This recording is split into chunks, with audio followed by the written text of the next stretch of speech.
مسافر کی نماز کا حکم معلوم کرنے سے پہلے مسافر کی تعریف جاننا ضروری ہے۔ سوال یہ ہے کہ شرعی مسافر کسے کہتے ہیں اور مسافر کہاں سے قصر نماز پڑھنا شروع کرے گا؟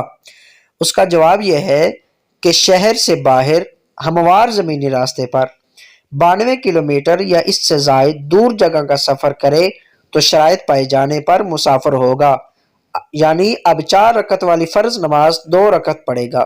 شرائط یہ ہے کہ 92 کلومیٹر شہر اور فنائے شہر کے ختم ہونے کے بعد گننا شروع کرے۔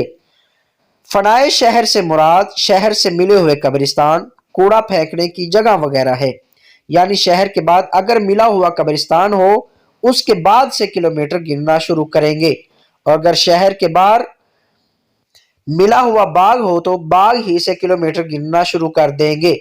جب تک سفر کے ارادے سے شہر اور فنائے شہر سے باہر نہ ہوا مسافر نہ ہوگا، یعنی نماز پوری پڑے گا، اور جس رستے سے گیا وہ رستہ اس کے شہر و فنائے شہر سے دوسرے شہر و فنائے شہر آنے سے پہلے کم از کم 92 کلومیٹر فاصلے کا ہو۔